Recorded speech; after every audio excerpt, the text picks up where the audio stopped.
Hi everybody, welcome back to Daily Deco. It is Friday, so we're almost at the weekend, and it's Halloween weekend as well. So hopefully you got something interesting coming up. If not, you've been doing some If not, you've been doing some underwater pumpkin carving competitions or something sort of Halloweeny and something sort of scuba diving-y. Yeah, let us know down in the comments below. So jumping straight into the news, the first thing that caught my eye is a new underwater coral skyscraper has been discovered in sort of off the shores of Australia. So in the news article, it says it's in the Great Barrier Reef. I presume that's a like an autocorrect, like a translation thing, because this isn't a, or it doesn't look like an English-speaking sort of website. But yeah, I imagine that's on the Great Barrier Reef, and they found this. This huge new pinnacle of coral that's taller than the Empire State Building, sort of from the bottom, and scientists are reckoning that the way it was created was it used to be just a kind of flat bottom, and then one small piece of coral grew, and then another grew on top of it, and then it's just grown up until it's what's 1,600 feet tall. So it's kind of reached this like kind of perfect level in the water where the stuff at the top is getting a nice amount of sun but not too much sort of heat. And yeah, so this new detached reef, I don't think they've given it a name yet, but it's huge. It's 1.5 kilometers wide, which is just shy of a mile across, and yeah, this thing, it stands yeah, 1,600 feet. It's 130 feet under the water, so that's a nice kind of sort of gap, so it still gets those kind of sun rays, but it's not getting the sort of bleaching. But yeah, this is kind of cool. One thing that I do like about this story is that the analysis vessel that found it is called Falcor, which is just an all-round awesome name for a ship. But yeah, this thing is huge when you kind of compare it to sort of actual human buildings sort of out of the water. But yeah, this thing is huge. So I imagine they're going to be checking that out, seeing how that's sort of being affected by the coral bleaching. Next up, we've got scientists are flagging unusual whale deaths after a military exercise. So this is off the coast of Scotland, and they had, I mean, I remember this when sort of before it happened. I can't remember whether we did a Daily Scuba News on it or not, but or whether I just kind of read it during lockdown. I can't remember when it was exactly, but yeah, they were all of the like marine conservation societies. They were worried about this joint military sort of exercise that was going to take sort of place off the sort of in Scottish waters, and of course they were worried about sort of underwater sonar and all that kind of stuff with sort of marine mammals, and funnily enough, soon after the these kind of big military sort of practice drills or whatever it is, they had an unusually high spate of sort of whale sort of beachings and deaths, and obviously they're trying to sort of get the Ministry of Defence to sort of create some kind of statement and kind of explain themselves. I couldn't find any kind of statement from the MOD or from the Royal Navy or anyone else in sort of involved. But yeah, they found one whale. Where was it? And it's so. It found that Sowerby's beaked whales showed an unusually high number and distribution of gas bubbles throughout the tissues, which can sometimes be suggestive of nitrogen emboli and decompression sickness. So yeah, these poor whales, they have these this sort of military sonar which is super powerful, and they just have no idea what's going on. So they just try and, I don't know, either swim away from it or they just get very confused. They end up beaching themselves, and some of them are physically hurting themselves. And these are the ones that we found. It doesn't go to show that there are sort of any others sort of out lost in the ocean. So. Yeah, we really do need to sort of put some pressure on the sort of the militaries and people who are using these really powerful sonars that are affecting underwater mammals to just stop it. If you don't need it, especially if it's just for a training exercise, then what is the point? You're doing so much damage. Yeah, it saw almost 100 aircraft and dozens of ships deployed across Scotland, and it had 11 separate nations taking part. And it's just, what's the point? You already know how to use your battleships. Just stop practicing them, especially if it comes at the cost of sort of marine mammals. So yeah, never a nice story, but it is important for people to know about these things. And then onto some slightly nicer news. So this is where is this? Is this in Istanbul? Yes. So this is a news story about a couple who are sort of in this, Istanbul on one of 9 Princes Islands, and they are reconstituting sort of old fishing nets and ghost gear into just all sorts, from shopping bags to sort of bits and bobs, and it's very much kind of, yeah, we need to sort of be using up this stuff because it's not going anywhere even after we take it out of the water. There are lots of good brands like Econile who are sort of turning it into a thread so that you can reuse it and turn it into other things like fabrics. And yeah, this company are they're turning it into something practical, sort of shopping bags, reusable shopping bags, which is just great. I always wear a bracelet, so just a simple bracelet which is sort of made out of recycled ghost gear. If anyone doesn't know what ghost gear is, it's old sort of fishing nets that are either sort of lost or snagged on a reef, so they had to cut them free, and then it just stays there forever basically.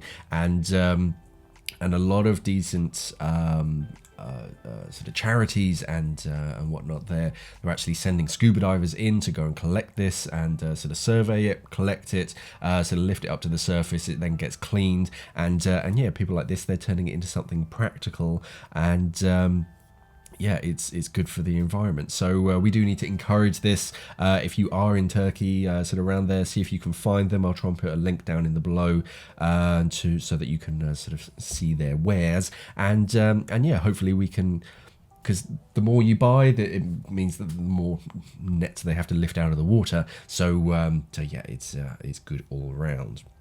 And that's it as far as the news. Jumping straight into your questions, the first one comes from Adam Cummings, and he says, a few podcasts back you talked about what PADI are doing for pro renewal fees in terms of discounts. Why is it that pro fees don't seem to be published for any agency? I'm looking at doing SSI Dive Guide when COVID calms down, and the only way to find fees is to ask existing members or contact them directly. It's not like there's some Area 51 secret. Why don't agencies post them online? Simple answer is I don't really know, to be honest. I mean, I imagine it's the one reason why we don't like to sort of mention sort of retail prices on our like product review videos and stuff is that the prices change fairly often. So if you're watching a video that's from like 2 years ago and you go, oh well, you said it was so much sort of money back then, and now you want to charge me this. So I don't know, maybe that's part of it. I don't really know, to be honest. I can't really think why they wouldn't. I mean, granted, it's I don't even know what the opposite of an incentive is to become a pro. For those of you who don't know, as soon as you reach a sort of professional level, sort of like a dive instructor, you have to pay sort of yearly fees to sort of stay in teaching status. And depending on what type of instructor you are and sort of the way you pay it, it kind of changes the amount. So that's another incentive to make you teach more. They're not horrendously expensive, but yeah, I don't know why they wouldn't sort of post them online, but I don't know. I imagine it's just kind of by the time you reach that kind of level, you don't really have any choice. So yeah, it is what it is. So the short answer is I don't know. Next question comes from Tom Keach. I hope you guys will be stocking Santi and Avatar dry suits in the not so distant future. Really hoping to get my hands on the Avatar as my first dry suit. Yeah, Santi and Avatar are both names that have been sort of discussed. And for those of you who don't know, Avatar just seems to be, basically, if you took all of the branding off a Santi dry suit and an Avatar dry suit and put them like one next to one another, they look very similar. Though I know they're effectively they're in partnership with Santi or something, and from what I understand, it's almost a budget Santi, which is in no way a bad thing. But yeah, we're definitely looking at Santi. They do make some very lovely dry suits and undersuits and other bits and bobs.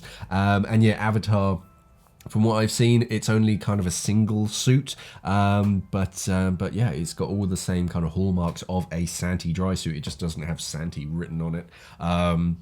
But yes, they're definitely on the list. And the final question comes from Mustafa Allah. Hello, I would like to ask you about best mask for people who wear lenses. I mean, best mask to prevent water 100%.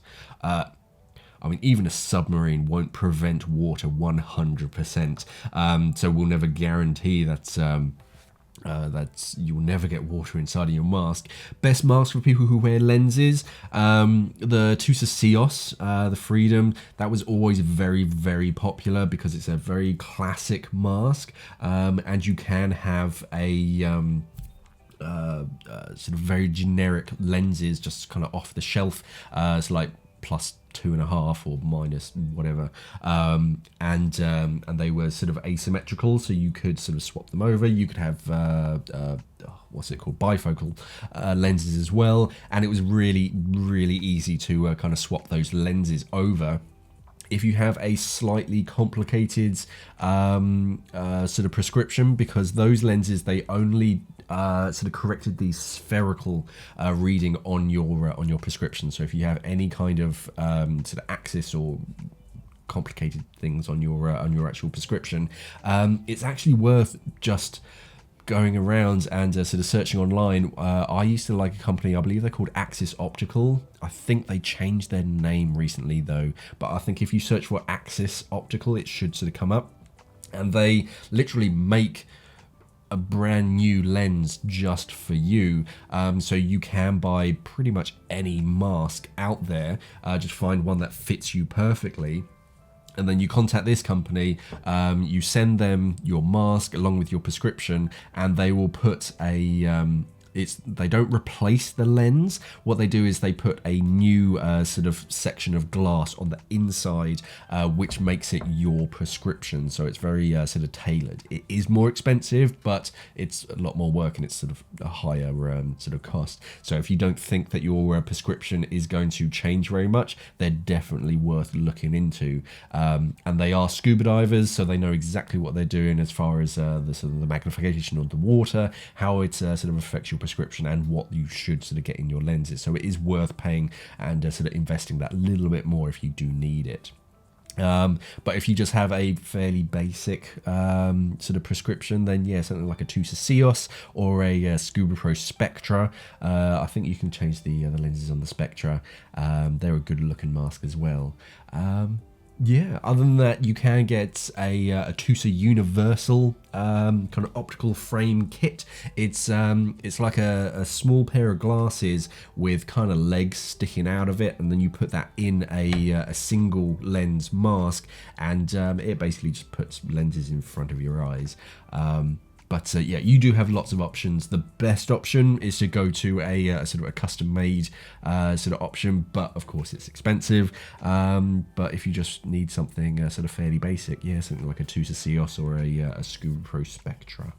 And that's it for today. Thank you for all of your questions. If you do see anything interesting in the news that you think we haven't noticed yet, pop it down in the comments below. If you have any questions or queries, by all means, pop them down in the questions below and we'll elaborate on them on here. I was going to say something else. Oh yeah, it's Friday, so so have a nice weekend, especially in sort of Halloween. Look after yourselves. Try and do something spooky in the water, even if it's just a night dive or something. We do have a video going live tomorrow, a Saturday Surface interval over on YouTube, so sort of head over to that. Yeah, thank you for watching and safe diving.